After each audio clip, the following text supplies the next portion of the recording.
Good morning, everyone. Welcome to the TRB AMS 50 Economic Development and Land Use webinar series. This is our second webinar on high-speed rail impacts. To start off, we will go over some of the background for the TRB AMS 50 Economic Development Land Use Committee. The committee chairs are Noreen McDonald and Michael Lawrence, and it's moderated by Professor Jason Kawa and myself, PhD student at Florida State University. The committee scope of AMS 50 Economic Development and Land Use focuses on the impacts of transportation on the economy, environment, and society.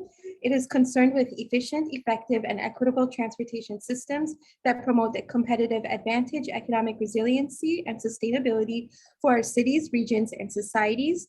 This committee provides a cross-cutting forum for practitioners and researchers to understand the interrelationship between transportation, economic development, and the economy and land use, and policies and management approaches required to create sustainable growth at national, regional, and local scales. Please become a friend of this committee so that you can be aware of future webinars.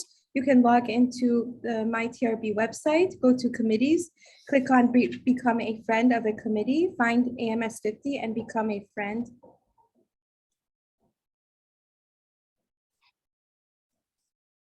So throughout the webinar, please feel free to raise your questions. You can either type your questions in the chat section or raise your hand virtually, and we will unmute you.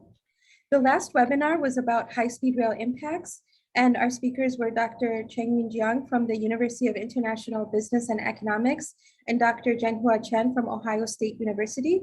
You can check that out on our YouTube channel. For other webinars, please search YouTube TRB AMS 50. And so with that, I will go ahead and introduce our first speaker for today. Dr. Hangjun Yang is a professor and an associate dean of the School of International Trade and Economics at the University of International Business and Economics in Beijing, China. His main research interests are transport economics and supply chain management. He has published more than 40 papers in leading transportation journals, such as Transportation Research Part A, Part B, Part D, and Part E, and Journal of Transport Economics and Policy. He has received many research and teaching awards, including awards from the Ministry of Education of China and the city of Beijing. He has been interviewed more than 50 times by mainstream media, such as CGTN and BBC. So welcome, Dr. Hangjun Yang. Please go ahead with your presentation. Okay, thank you, Adam, for the nice introduction. And also I want to thank Professor Jason Toft for inviting me to give a talk here. And also, hi, Fred, you are here. So it's nice to see you. Right, so let me first share the screen. Hey, hooray, Fred. Yeah, so nice to see you. Right, so today I'll talk about the impacts of high-speed railways projects on the CO2 emission due to the modal interaction. Basically, it's a review. And also, I noticed my co-author Chaoming Zhang is here. So later, if you have difficult questions, he's the best option for the answers. So I'm located in Beijing, the UIBE. But recently, we also set up a China Center for Transport Economic Research at UIBE. So today's agenda is we first look at the background about the high-speed railway projects and the overall kind of the CO2 emissions in the transport sector, and etc. So then we propose a conceptual framework. I think that's the kind of main contribution of our paper published at the TRD. Then namely the three levels of the relevant literature review. So then we will discuss one by one of the three levels. And finally, we offer a kind of comment of the status quo of the current literature. And then we propose some possible future research kind of opportunities. All right. So the background. So the background, high-speed railway has become quite an important transport mode nowadays, I think, in many countries. According to the definition of UIC, typically, the railway speed above 200 or 250 kilometers per hour, we consider as a high-speed railway. I think it's more commonly nowadays is 250. And then the CO2 emission, the environmental impacts, of high-speed railway has attracted, the increasing attention during the recent years in the literature. So the main focus actually is the modal shift from other transport modes to high-speed railway. And generally speaking, just from the operations, the high-speed railway is considered to be more environmentally friendly. However, if we consider other factors such as induced demand after the entry of high-speed railway lines, then the results will be more kind of complex or mixed. I think that we have a very nice review done by Giovanni and Fred, the next speaker, published in Transport Reviews in 2013. So they offered, I think, a very nice review about the different factors, especially the induced demand after the introduction of high-speed railway. And the transport modes actually will consider, and when considered after the introduction of the high-speed railway, alternative transport modes included the air transport, right? And then the road transport, including car and coach, and also the ordinary speed railway, right? Now, as you know, the transport sector is a major contributor to global warming or global CO2 emissions, right? About 23% of the world's total. And within the transport sector, the main thing is the road, right? So almost like 3/4. Then we have the air transport and the marine transport about 10% each. Then the railway is about only 4.6%. So now I think this also gives the more room for the railway, especially for the high-speed railway, to attract more traffic, right, from other transport modes. Especially if high-speed railway emits less CO2, right? Then they'll kind of benefit or to reduce the CO2 emissions of the overall transport sector, right? So within the railway, road transport, the heavy duty like trucks and buses, light duty like family cars and so on, kind of half and half within the road transport, right? So as I mentioned, I think the main contribution of our paper is we propose a conceptual framework to divide the relevant research into 3 kind of levels. So the first level is basically the CO2 emission, just from the high-speed railway and the other transport modes. We just see can be savings of the CO2 emission. The E sub H is the CO2 emission per passenger kilometer from high-speed railway, and E sub I is the CO2 emission from other transport modes. Right? So the difference and times the demand in period T. So this is kind of the CO2 emission rates, just comparing the high-speed railway and other transport modes, just from the operation perspective. So this is there's some studies later we'll see.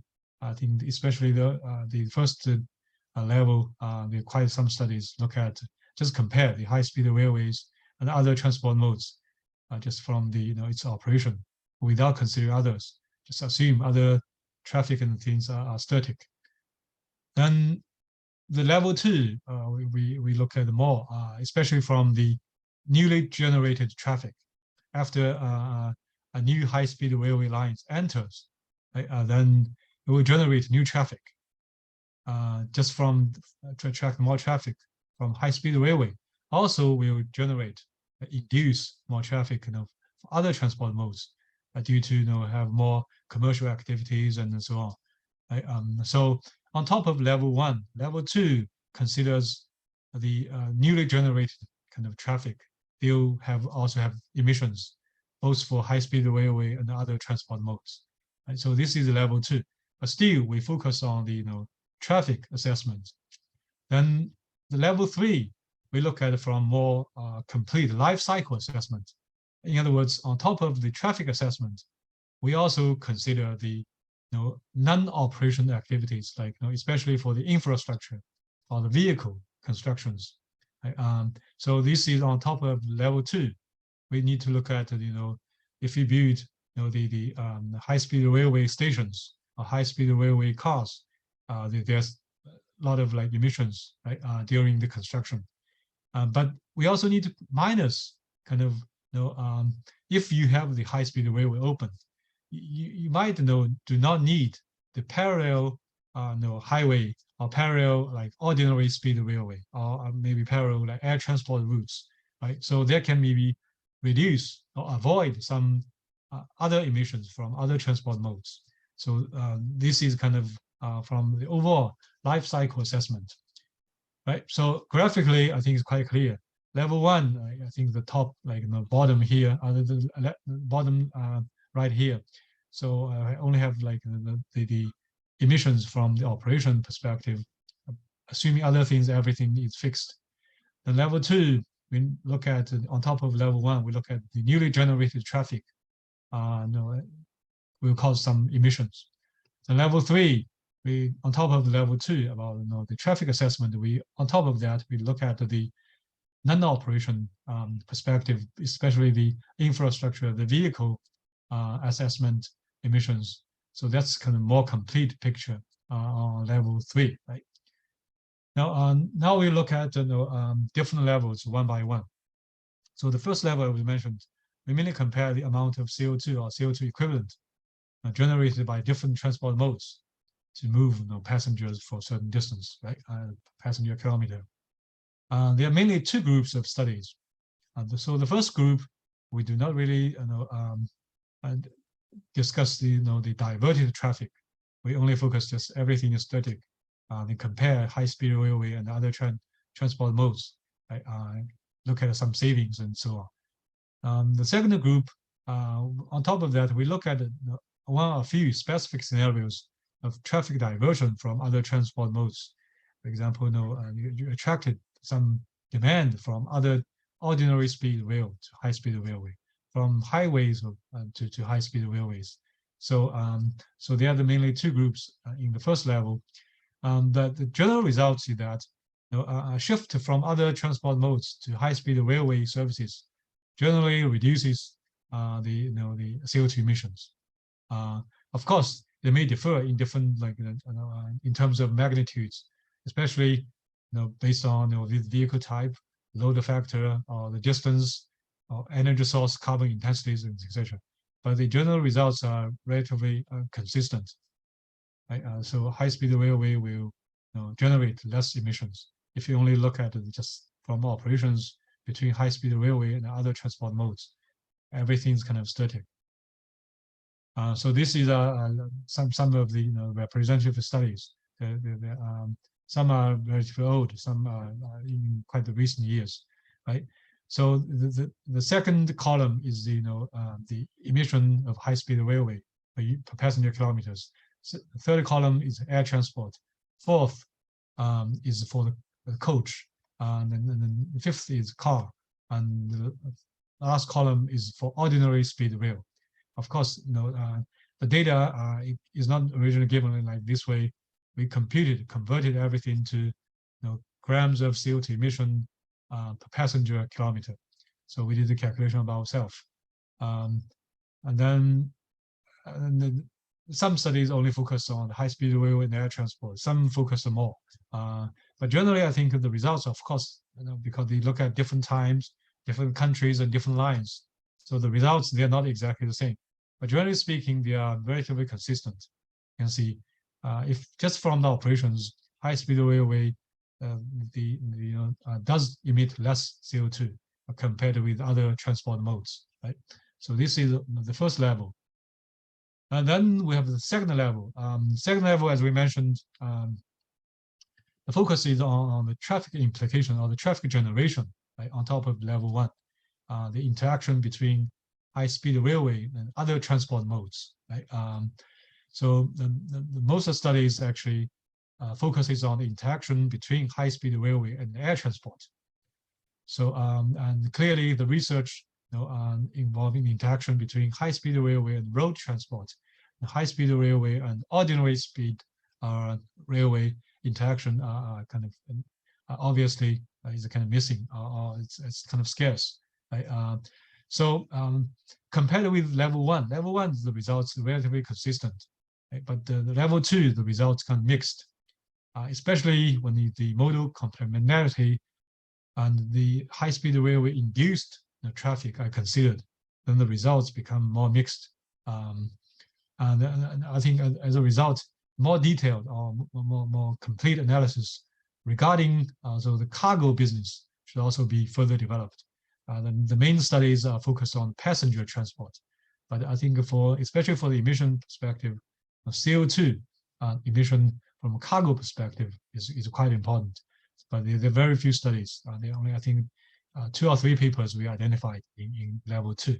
I think one reason is because high-speed railway typically is for passengers, right? So that's why when they compare high-speed railway with other like transport modes, the modal interaction, that's why you only first look at the passenger side. But I think for other transport modes like air cargo, and the road, of course, the transport, the cargo, they're very important.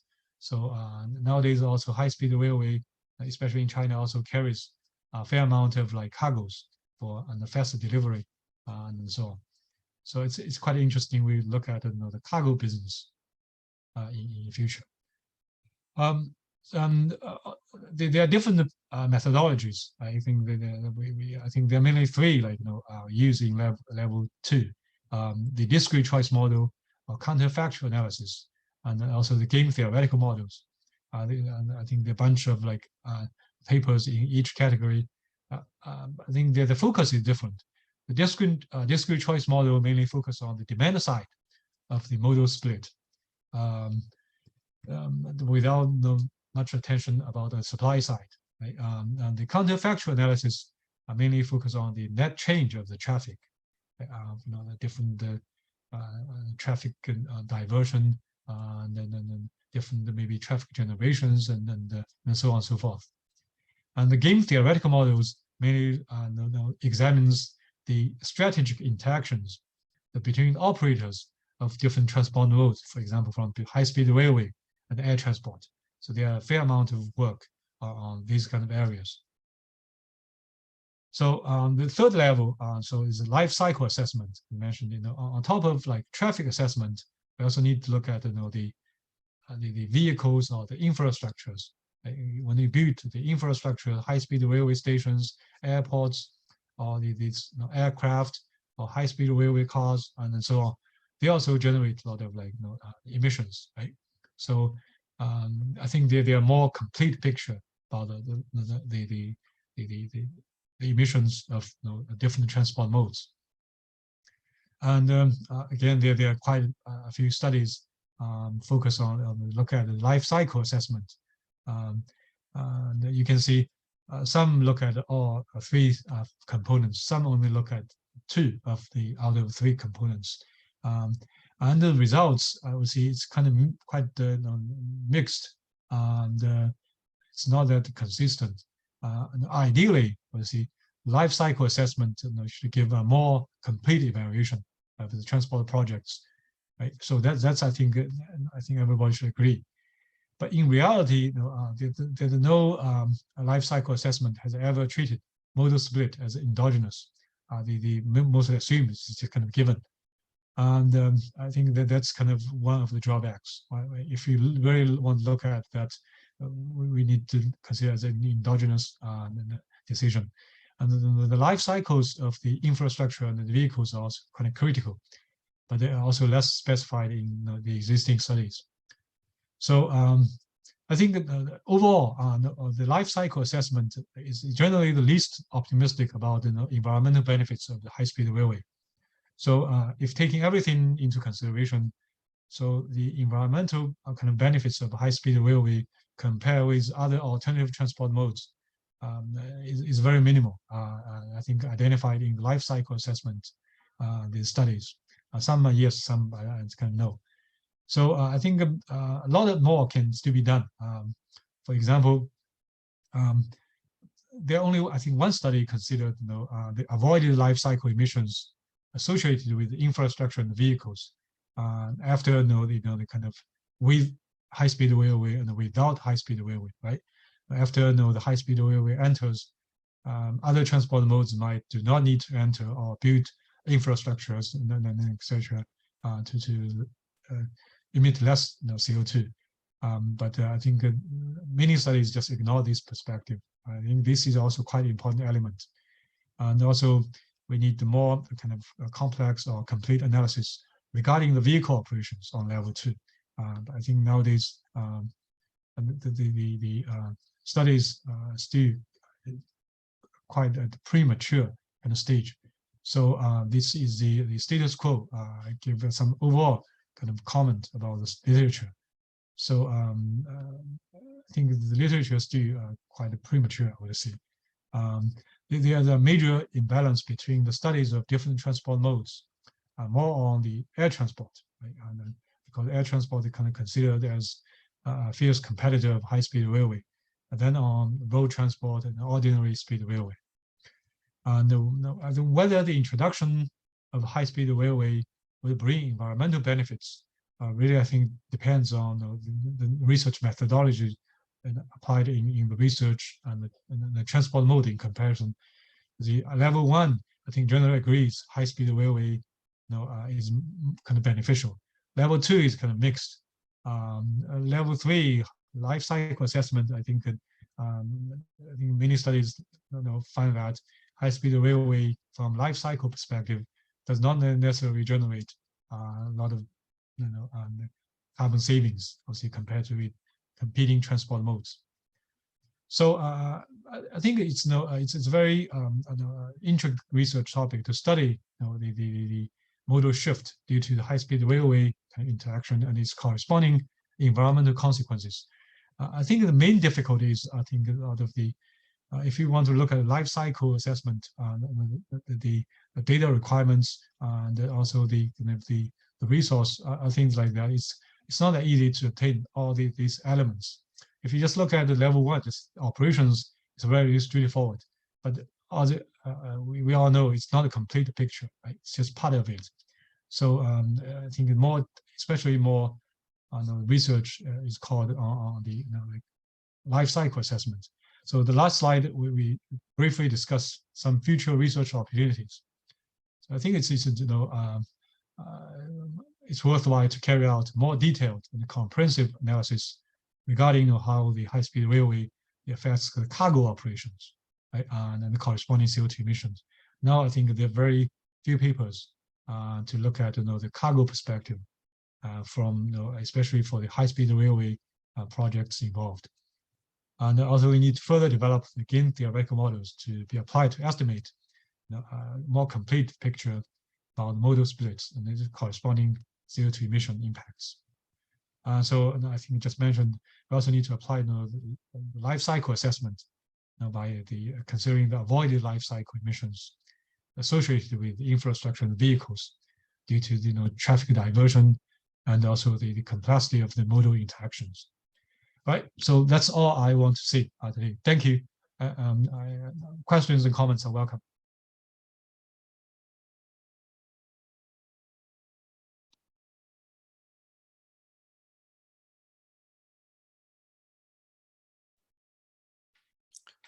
Okay, so any questions? Any questions for Professor Yang?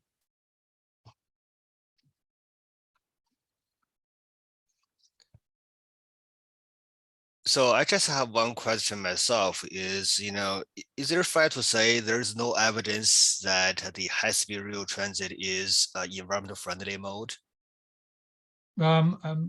So I think to be fair, see, just from the operation perspective, right? So yes, I think high-speed railway definitely will generate less emission, right? Because most high-speed railways just operated by electricity.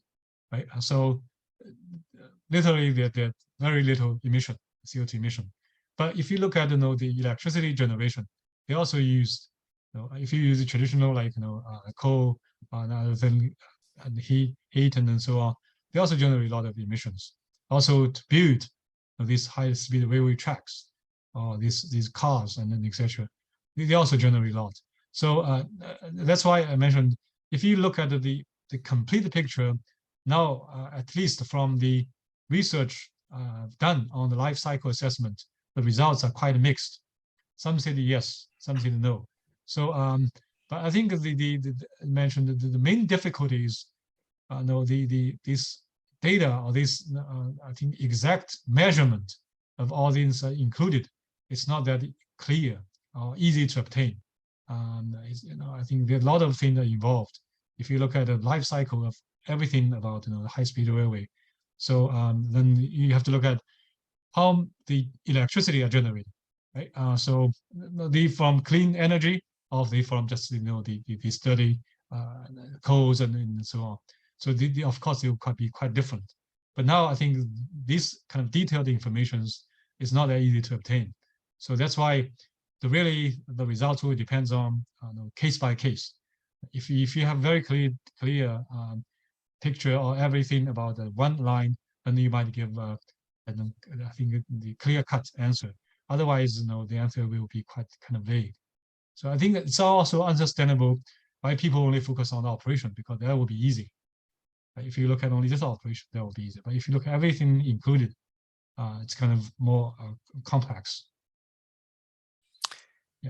Yeah, so this is not a very easy answer, I mean, for the government officials to observe, right? But anyway, so I think this is interesting information. But also we have one question from the chat box. The question is, can you read it by yourself? Yeah. So how high speed does high-speed railway need to be? So I mentioned at the beginning, so according to the definition of the UIC, typically, we see high-speed railway needs above 200 kilometers per hour. Nowadays, I think it's preferred kind of 250 kilometers per hour. So if we convert it to miles, it's kind of 165 also miles per hour. So that's kind of the common definition accepted by I think the international community, right? So so of course they may vary in different corridors. So yes, if you travel at higher speed, it requires more energy. So that's why first level I mentioned, how the benefits will be, or the magnitude depends on the routes, the distance, and the travel speed. All these things will affect the final your CO2 emissions. Yeah, so I think also you mentioned, you're right, air is kind of extreme example for that, right? So so you travel at different speed definitely requires more energy emission, and the energy consumption also emit more CO2. Thank you. Okay, thank you, Professor Yang. And if we have more time, and then we will welcome more questions for you. And now let me introduce our second speaker. And the second speaker is Frédéric Dobruszkes, and he is FNRS Research Associate at the Université Libre de Bruxelles, where he got his PhD in geography in 2007. He's the chair of the IGU Transport and Geography Commission. His main research interests are transport geography, especially the dynamics of airline networks, long-distance mobilities, social conflicts around aircraft noise, and air-rail competition. And Fred, welcome. Hello, everyone. Thank you, Jason, for the nice introduction, and thank you, Hangjun, for the nice words earlier today. So it's my great pleasure to be here, and I'm going to present this paper published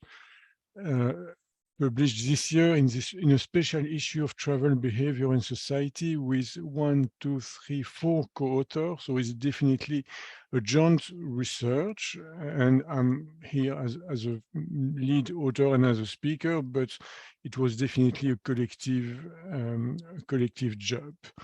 So let me start as a background with the concept of transport justice, which is maybe still an emergent topic in transportation research with various definitions and perspectives. But if we simply go for a mainstream definition, it's all about the equity in the distribution of benefits and negative impacts of transport infrastructures, mobilities or transport flows, and mobility policies, considering both spatial and social dimensions. So social could be about income, gender, ethnicity, whatever you like, and spatial dimension is obviously about spaces and places at all scales.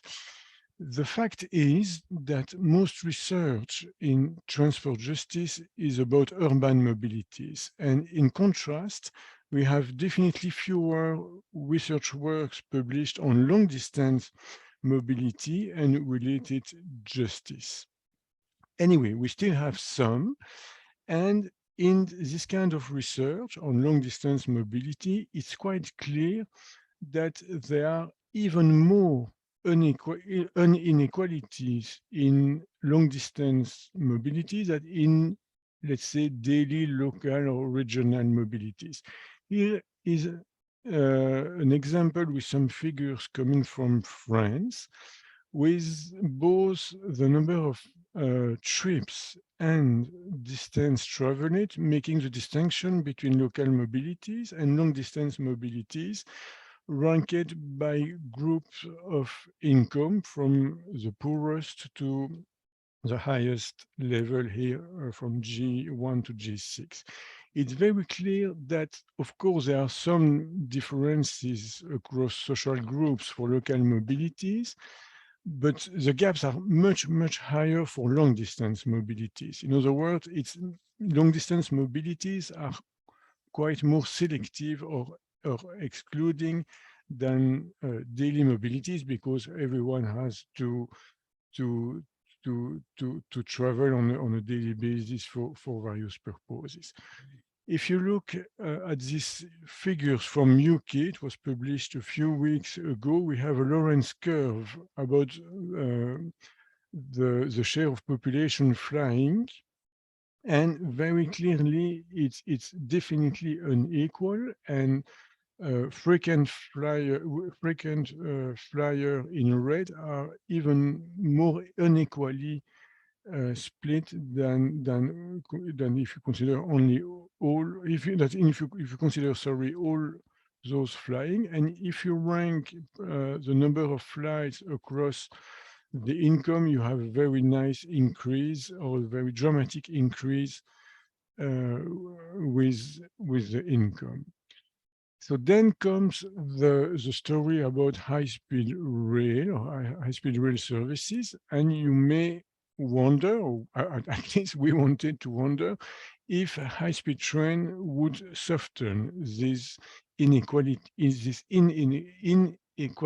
sorry, in long-distance travel. In this regard, there are actually two narratives. The first narrative promotes the idea of high-speed rail for everyone, and we can find evidence of this back to the first European high-speed rail in France, opened in 1981 by a left-wing coalition the transfer secretary himself came from the French Communist Party. So with such a pedigree, you may figure out that high-speed rail would be how to say, a transportation means available to the masses. Also, in Europe, it's still quite common to consider railways as public services in terms of operations and also in terms of narratives and in general or overall perception. And also the very motto of the French railways in the 90s was progress is worth nothing unless it is shared by all. Actually, it was not invented by the French railway, but by Aristotle, the famous philosopher himself.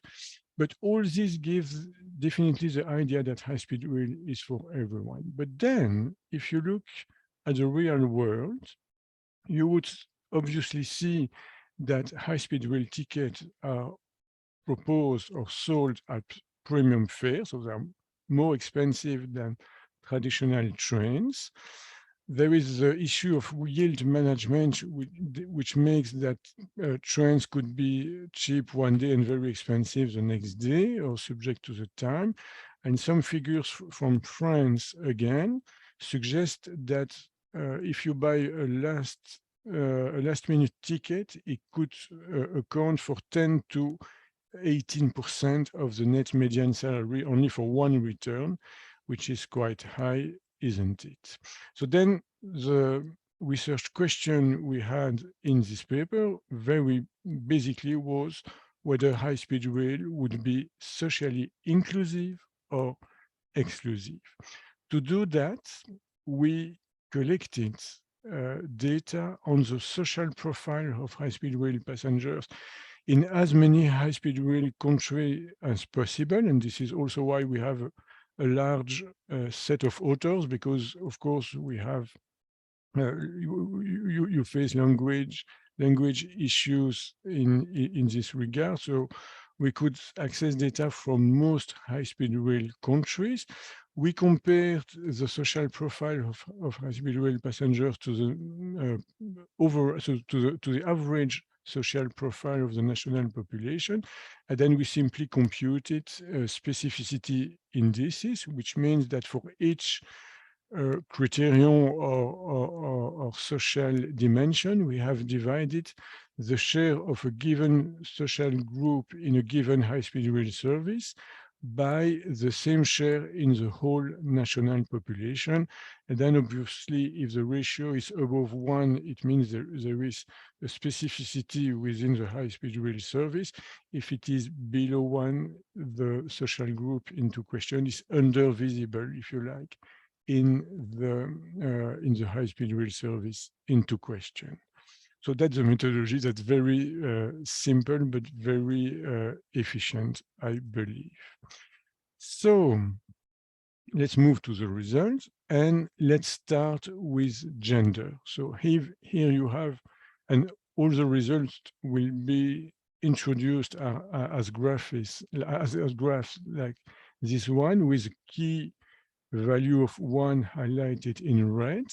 So you have about 15 high-speed rail services all over the world, and you have the specificity index for males, and you can see that in most cases, the specificity index is higher than 1, which means that you find more males in high-speed trains than in the overall national population. So in other words, females are missing in high-speed trains in most of the cases.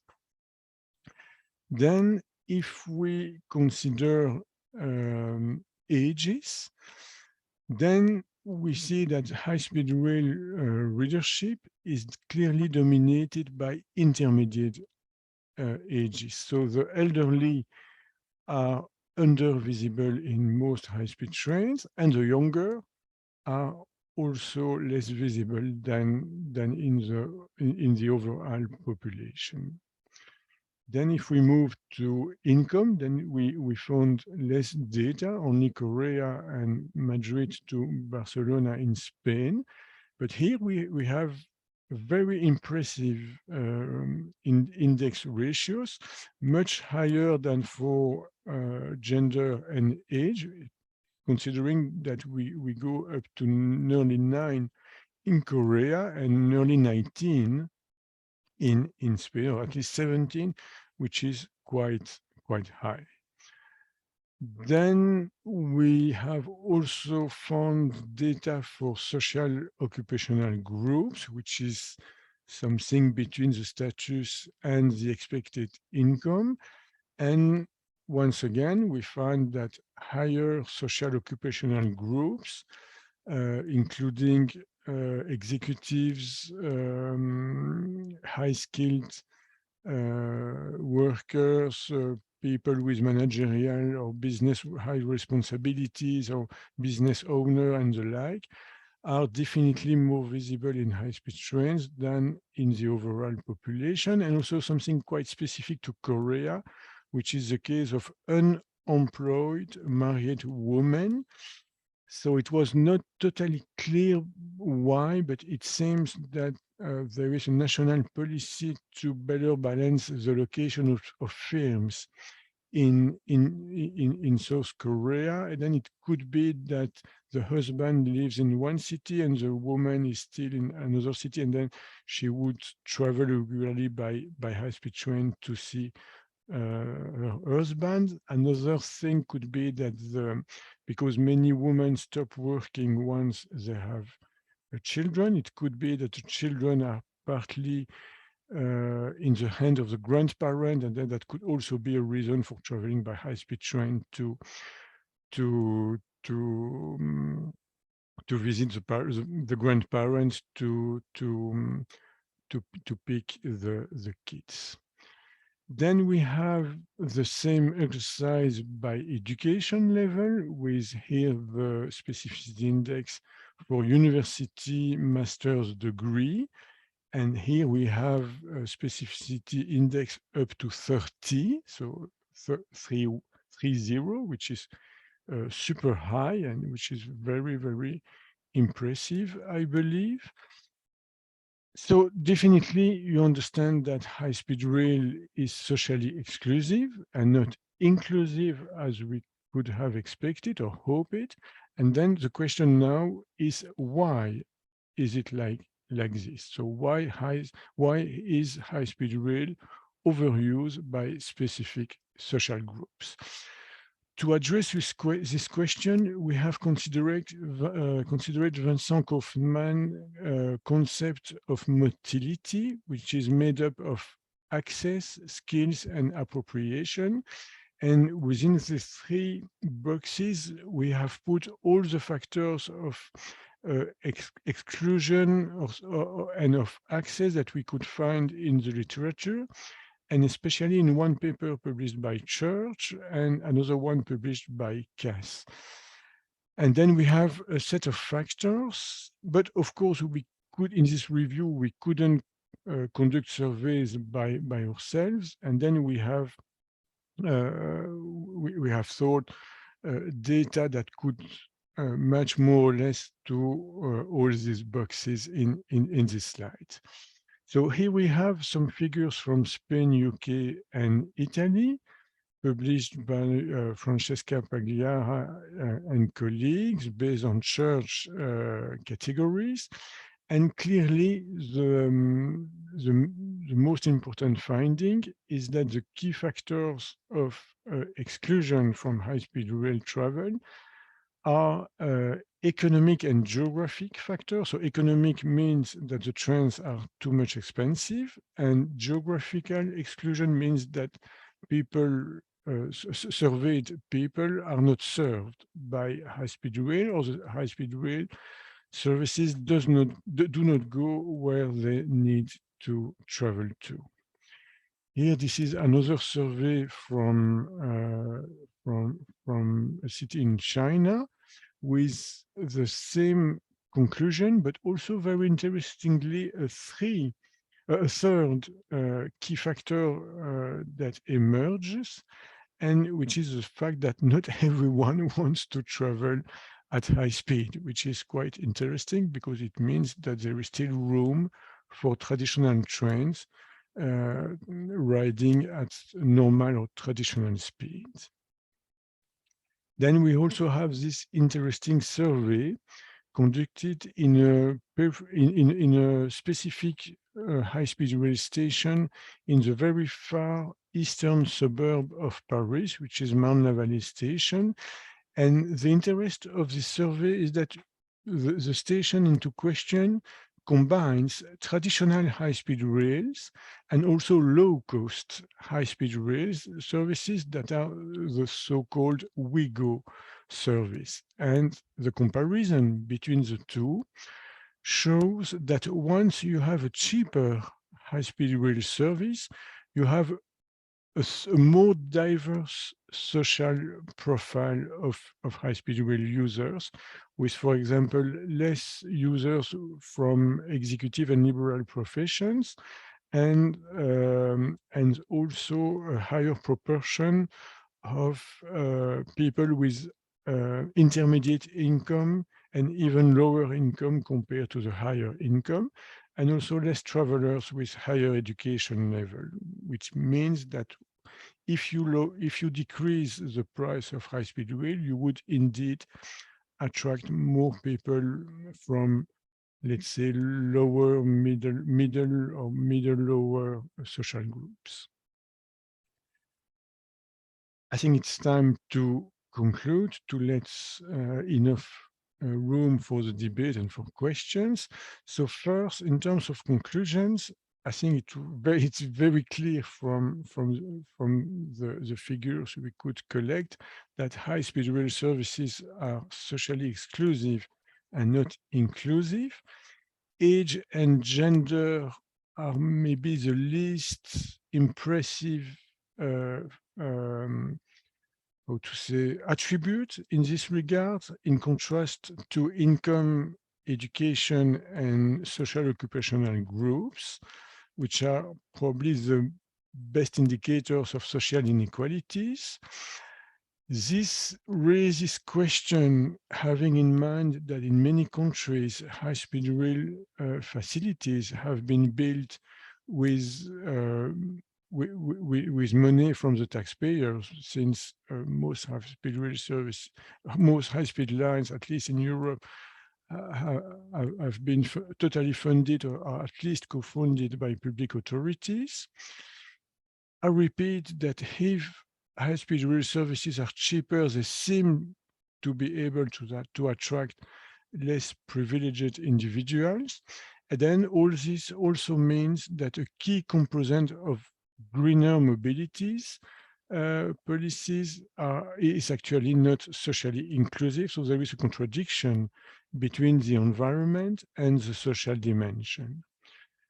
We still have some ideas for further research. So first, I think that some recent high-speed rail countries are missing, including Morocco, Turkey, Uzbekistan, and I forgot to mention Saudi Arabia.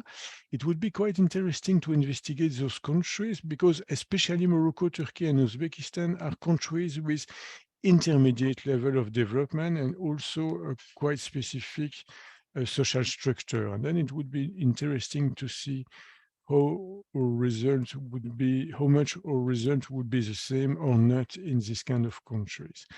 Then with the development of low-cost high-speed rail services, especially in France and now in Spain as well, it would be quite needed, I think, to investigate how the social profile of their passengers is. And finally, maybe a question for doctoral research in itself: how much do high-speed rail services replicate the pre-existent inequalities in long-distance mobilities, or do they create new inequalities in this market? So are high-speed rail services in position to still soften inequalities in long-distance markets to some extent, or not at all? I think that in terms of let's say social policies and mobility policies, it's quite a big question, and it's now just 20 minutes, so I think it's time to stop here and to give the microphone back. Thank you for your attention. Thank you, Fred. And I think this is a very interesting talk. And if you see the chat box, and currently there are 3 questions for you. And can you check the chat box yourself? Yeah, I'm moving to the box indeed. So let's go with the first Mike Bradley. one. So from Mike Brady, indeed. So a similar analysis of air travel compared to high-speed corridor would be interesting. I do agree. So it would be very nice to compare the social profile of both high-speed rail and airline passenger on the same corridor to make it more robust, definitely, and that would help to answer the very last comment that I have made. So that would help to disentangle the role of high-speed rail to soften or to reinforce social inequalities in long-distance travel. So I definitely agree. And if anyone in the attendance is ready to do that or has budget or data to do that, that would be really great. And then please keep me updated. So then the second question, so the index was computed in the share of social group in the population as a denominator, should use social share of social group among those who travel long distance.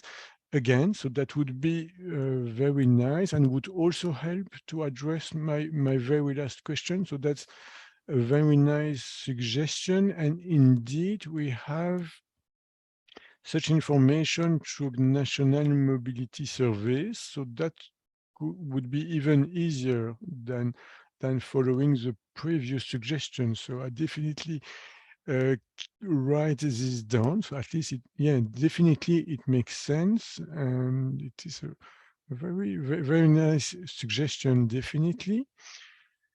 And finally, isn't distance travel a factor? Lower income workers are unlikely to have jobs far enough away to justify taking. Yeah, so that's the last question from Kenneth Capron.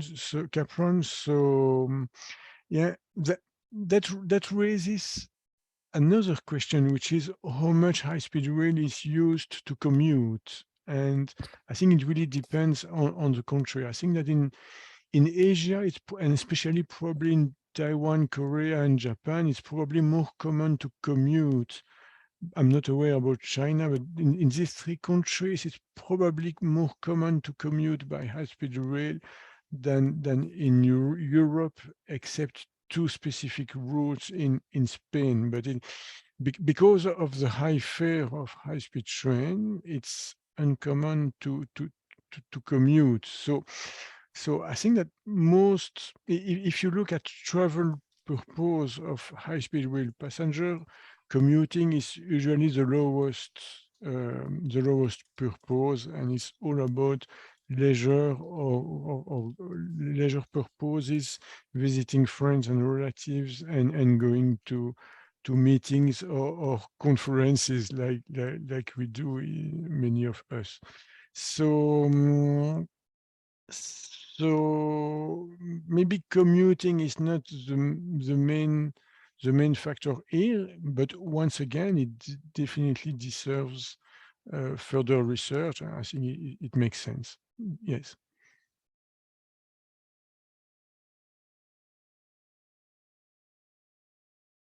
I think I have addressed the three questions. And there is another one. Is yield management an appropriate solution for social exclusion due to economic reason?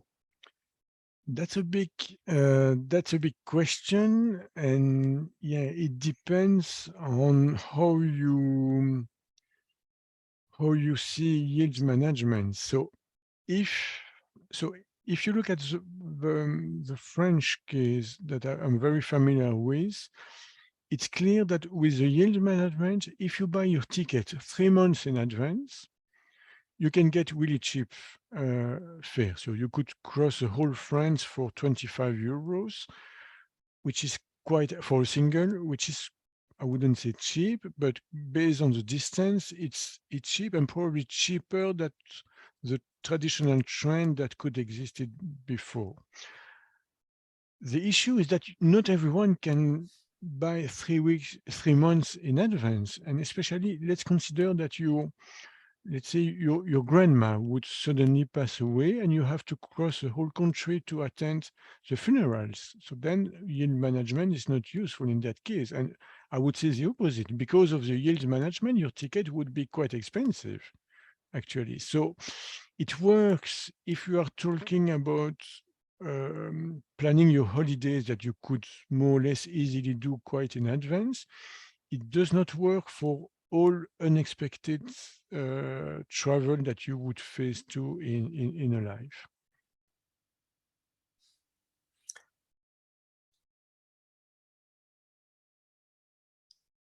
So what's powering your HSR? Diesel, electric, maglev? As I'm not an engineer, but as far as I know, all high-speed trains all over the world are powered by electricity. But Hangjun probably better know. Yeah, I agree. I think as far as I know, I think the high-speed railways are run by electricity. Yeah. At least if we consider proper high-speed, so 250 kilometers per hour. Right. Yeah, a few I think are done by maglev, but I think they are just very short. Like for example, there are one in Shanghai done by maglev, but I think that I would say like 99%, right? But maglev is powered by electricity in any case. So it's electricity as well. So only if you accept that 250 kilometers per hour is high speed, which is not my opinion, but if you consider that 200 is high speed, then you have diesel high speed in the UK. But for me, 200 is not high speed. So even if UIC believes that, but I don't.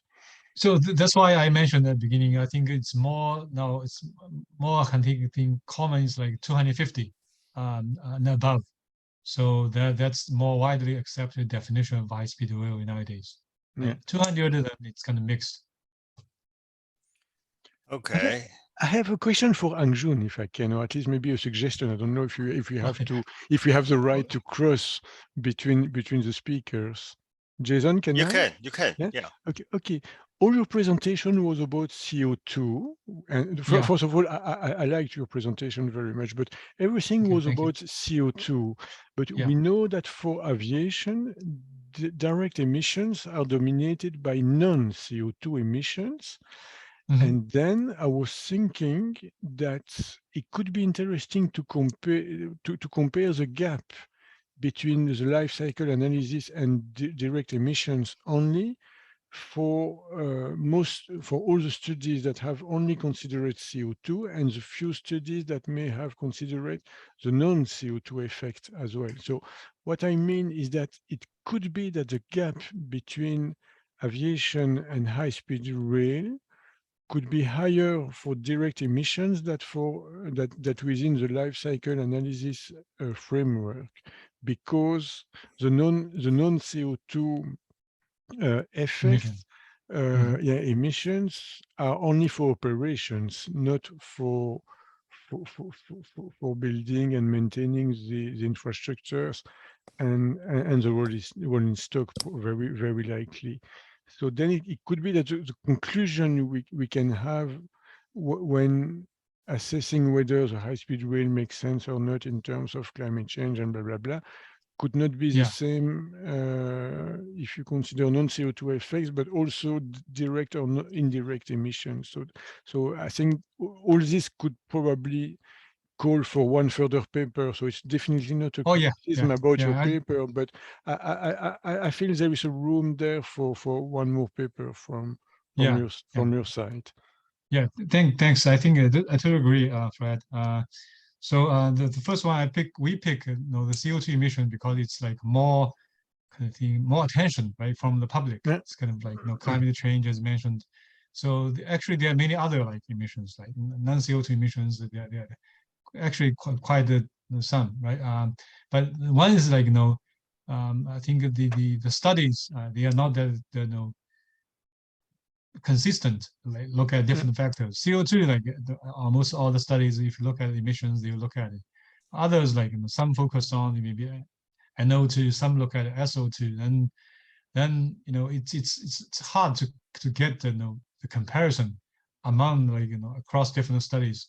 So if you want to do some review paper, but if you want to just look at a case, by yourself, yeah, I think that's totally feasible, right? And if you can get some data, then you can look at it, for example, one line from London to Paris, or from Beijing to Shanghai. I think that's durable. Yeah, as long as you can get some, the sort of the data and the materials. Yeah. Okay. Thank you. Thank you. Okay, thank you very much, Fred and Hangjun, and for a wonderful presentation. And this is very interesting. And so thank you very much again. And for the audience, our next webinar is going to be about the TOD in the Global South. And so if you're interested in this topic, and so please pay attention to our announcement in the future. And thank you very much, everybody. I will see you. Yeah, thank you, Jason. Thank you. Bye-bye. Bye-bye. Bye. Helen, bye-bye.